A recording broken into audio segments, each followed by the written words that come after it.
You're welcome to Business Daily on Trust TV. My name is Chamun Dabeng. Let's talk numbers. Let's take a look at the market this morning.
You're welcome back, and once again, my name is Chamun Dabeng. Well, I am joined today by financial expert Aderoju Basharun and business consultant Emmanuel Bashayi. You're both welcome to the show.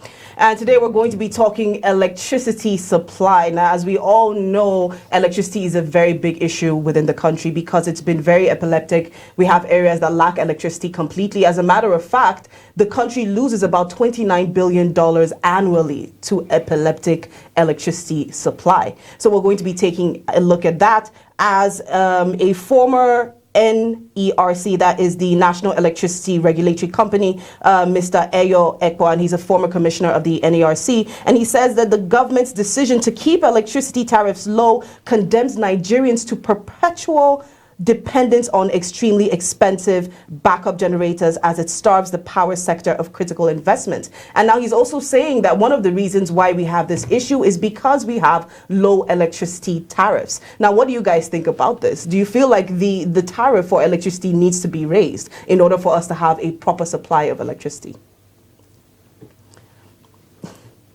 They're like pointing at each other. Please go ahead, Mr. Basharun. Do we need to raise the tariff of electricity in Nigeria? That's the question that can only be answered by all the stakeholders in the sector. Mm-hmm. One, who are you in the sector to advocate that? It's not determine what angle you're looking at it from. Now, as Mr. Eyo said, and it's a good man, I used to know him way back in NRC, it's a, how do you say it now?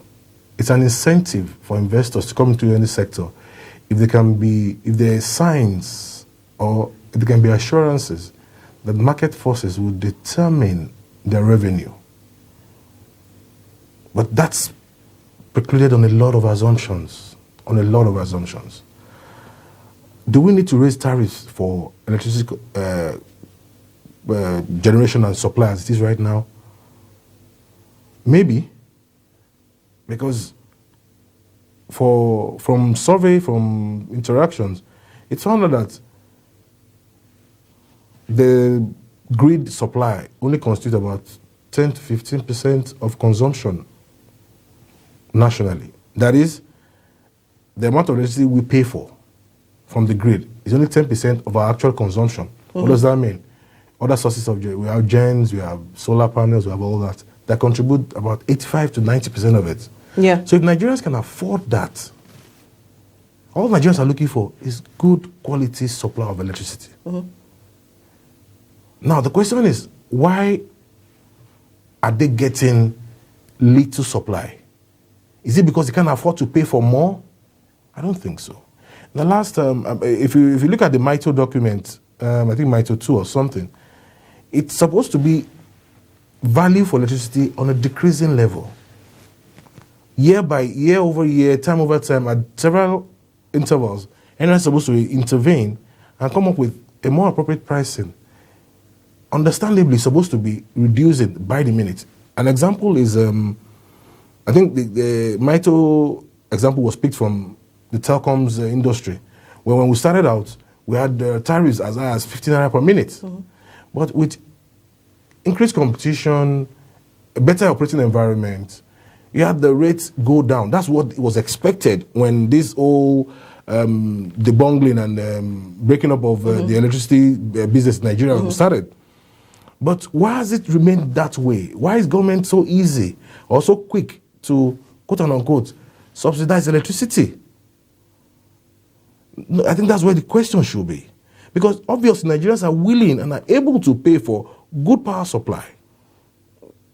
But I wouldn't necessarily say that they are willing and able to pay, because we do have to consider the poorer Nigerians who are actually unable to do that. But even when we actually look at it, electricity tariff has actually been raised about 3 times this year alone. Yeah. So from January to June, then from July to August, and then the latest was in September. Yeah. Where the cost of the meters had also gone up to about 50%. Yeah. So the tariff has been consistently raising. Yeah. So what is it? I mean, if you're going to talk about low tariffs, now that the tariffs have increased about 3 different times, how come the supply itself hasn't gotten better? Because there are certain areas that lack electricity completely.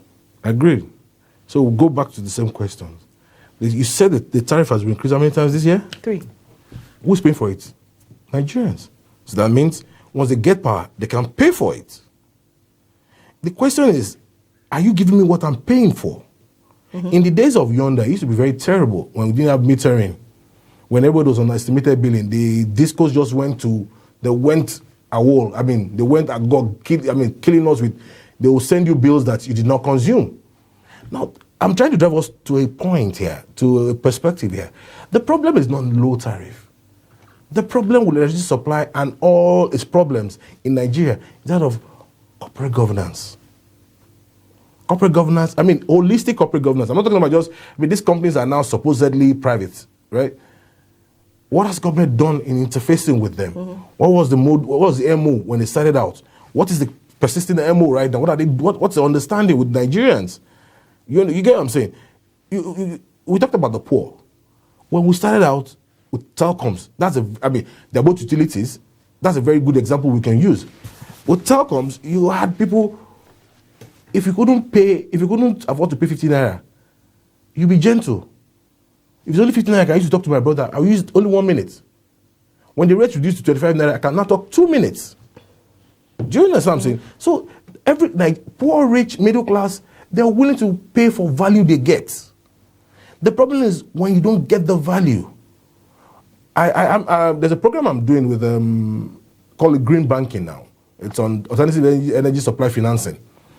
And one of the major pointers is grid electricity is still the cheapest anywhere in the world. We can't beat that. But alternative supply,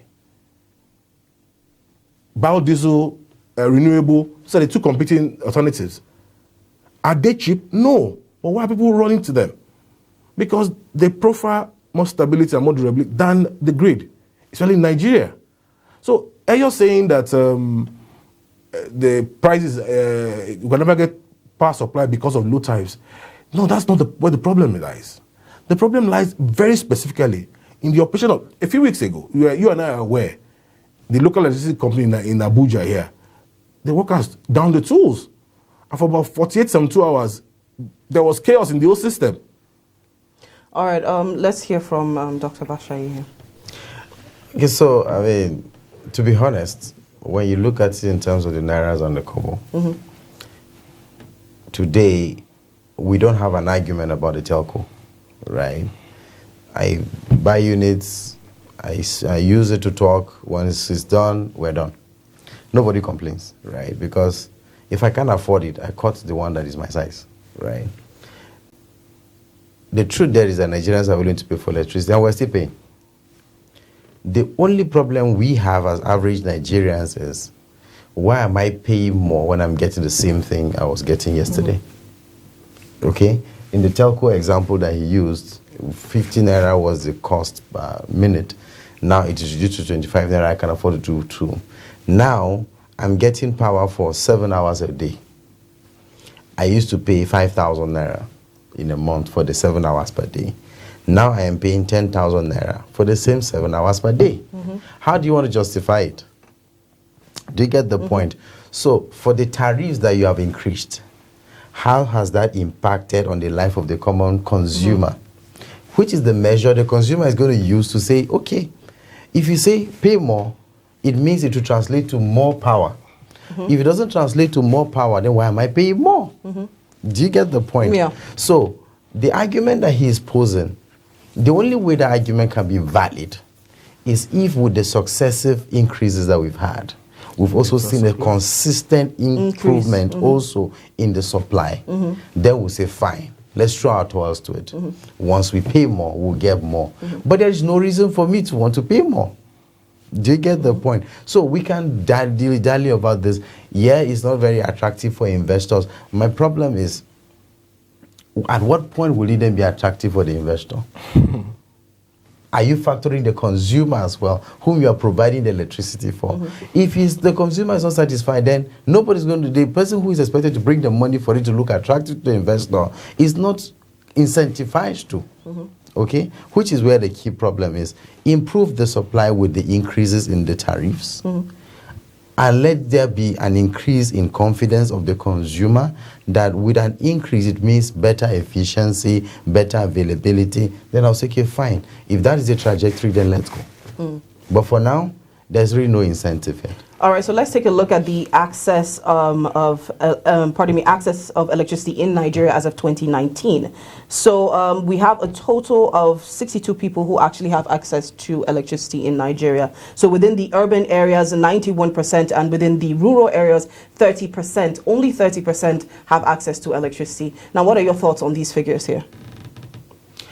Okay, so now let's talk in terms of the numbers. Electricity infrastructure is not cheap. Okay, so give an example, the telecom. A telecoms company will not go and put in masts in a typical rural community where he knows that the disposable income of the consumers of that service is so high to keep the generators running and keep the service running, right? So that's why they also make cascading choices where and how they locate their mast and internet, availability of the service. Okay, now this is the same thing.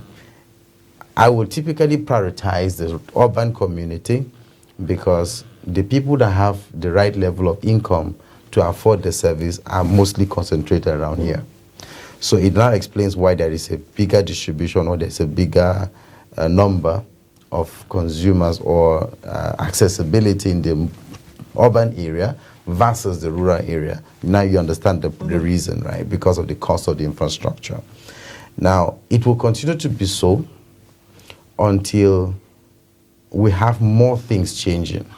So instead of factories concentrating in the urban areas, they start moving towards the rural areas. That way, the factory has a skill to be able to attract the investment of the electricity provider to want to put an infrastructure there. Yeah. That way it opens up that space. No. And then a lot of other critical infrastructure, as they move away from the city center, moving outwards, it then opens up those other areas. Okay. But on a straight line projection, the economics of scale doesn't add up. Where you want to go and put a mass in a village of 10 houses. It doesn't make sense. Okay. So this is the reason why you have that. But as the dynamics change, you could have a skew. But the urban will always take an upper hand. Now, you talked about moving more industries or companies towards the rural areas. Now, how do you create an attractive environment enough for them to actually want to do that, especially with the fact that there is, a lack of electricity supply in those areas? Dr. Bash, please. Pardon me. No, not a problem.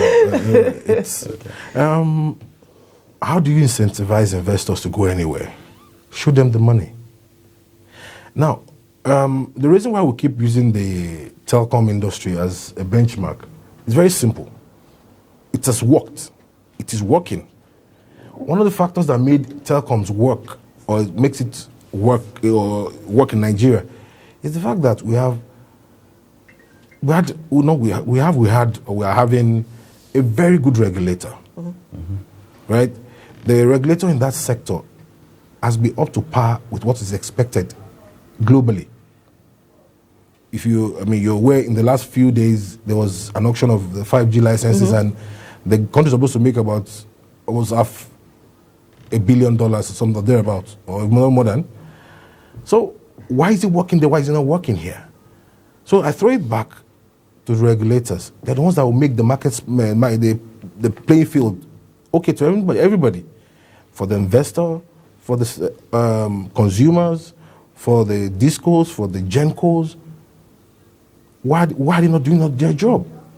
In my own opinion, it's a case of, pardon my analogy, the husbandman who's sleeping with his house girl.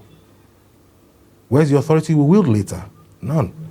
If our regulators keep staying in bed with the players in the industry and not do their job properly, you can imagine 3 times this year, the tariffs were increased. Nobody bothered to inform Nigerians. You just went to buy power and realize that that's poor regulation. And you ask NRC questions and they give you stories. How, according to Maito, when Maito was put together, I was privileged to be part of the meetings. It wasn't supposed to be a gradual increase over the years.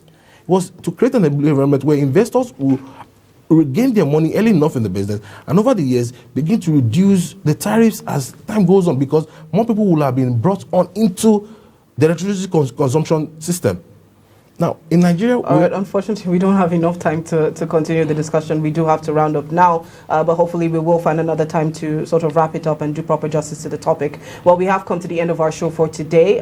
Yes, like our guest rightly said, you know, if Nigerians are paying higher tariffs, paying more for electricity, then they should be able to get the value of what they pay for. All right, so thank you so much, Mr. Basharu and Dr. Bashai for being a part of the show today. And to all our viewers out there, thank you so much for watching. Do remember to follow us on our social media platforms. You can find us on YouTube, Instagram, and Facebook. And don't forget to like, comment, and subscribe. Well, once again, my name is Chamunda Ben. Come back again for more Business Daily. Let's talk numbers.